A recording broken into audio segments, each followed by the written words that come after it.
What does it truly mean to be free? We often think of freedom as the absence of external chains. But what about the invisible prisons we build for ourselves? The dependence on our morning coffee, the craving for others' approval, the slavery to our own comfort. These are the chains that truly bind us. The Stoics understood that real freedom is an inside job. It's about mastering ourselves, our habits, and our minds. Today, we'll explore how to break these inner chains and claim the one power that no one can ever take away: the vulnerability of dependence.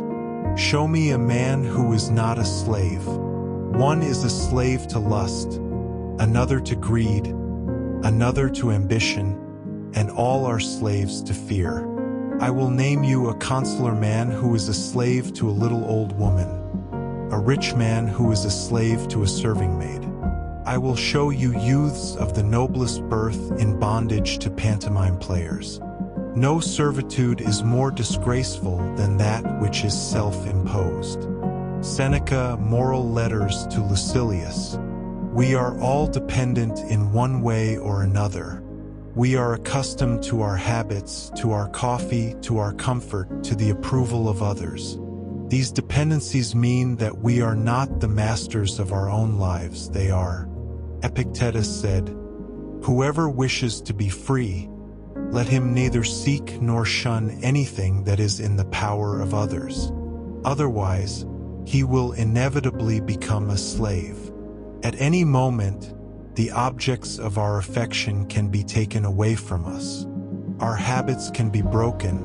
A doctor might forbid us from drinking coffee, and we will find ourselves in a very uncomfortable situation.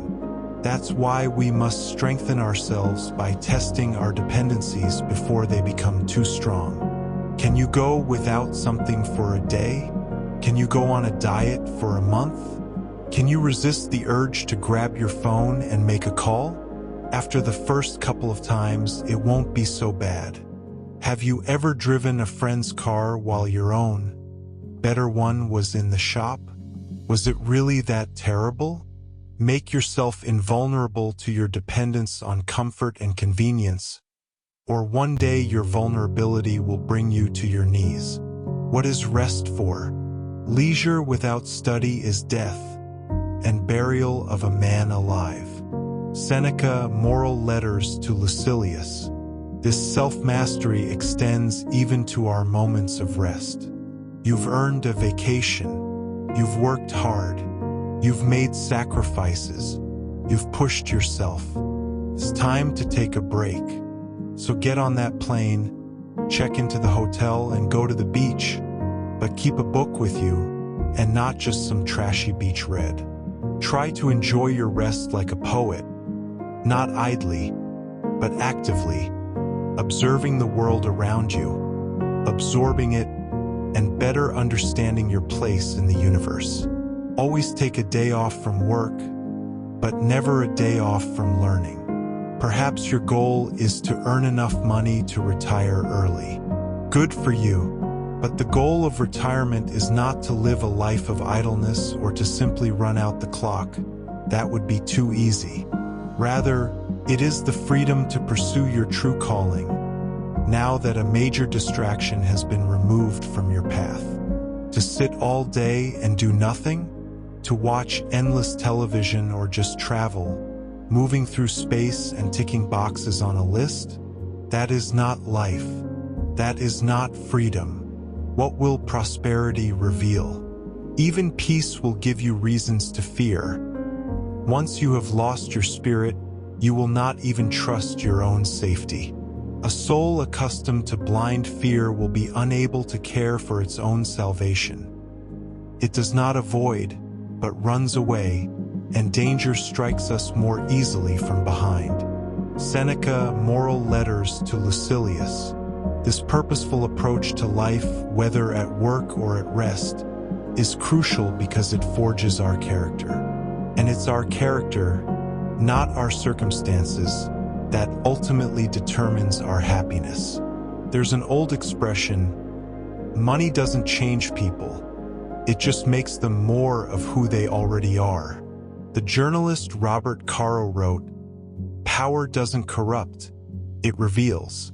In a way, prosperity, both financial and personal, does the same. If your mind has developed a certain pattern, for example, a habit of panicking as Seneca writes, then it doesn't matter how good your situation becomes. You will still be open to panic. Your mind will find a reason to worry, and you will still be miserable. Perhaps even more so, because now you have more to lose. That is why it's foolish to hope for a lucky break. If there's anything to hope for, it is for the strength of character that will allow you to thrive when fortune smiles upon you. Or better yet, to work for such a character and confidence. Look at every action, every thought, as a building block needed to create an indestructible character. Try to make each one strong and meaningful. You hold the trump cards. So, as was fitting, the gods have made dependent on us only the most excellent of all things and the most dominant, the right use of our impressions. All other things are not dependent on us. Was it because they did not want to? I think that if they could, they would have placed everything else in our power as well. But they simply could not. Epictetus, Discourses. So, if our character is the only thing that truly matters, how do we build it when so much in life seems out of our hands? This is where the Stoics give us our most powerful tool, our ultimate trump card. We could look at the day ahead and despair over everything that is not up to us. Other people, our health, the weather outside, the outcome of a project once it has left our hands. Or we could look at that very same day and rejoice in the one thing that is up to us, the ability to decide what any of these events mean to us. The second option gives us absolute power, a true and pure form of control. If you controlled other people, wouldn't other people also control you? Instead, you have been given the fairest and most useful trump cards. You do not control external events, but you retain the ability to decide how to react to them. You control what each of these events means to you personally. This includes the very problem that is directly in front of you right now. If approached correctly, you will find that this trump card is more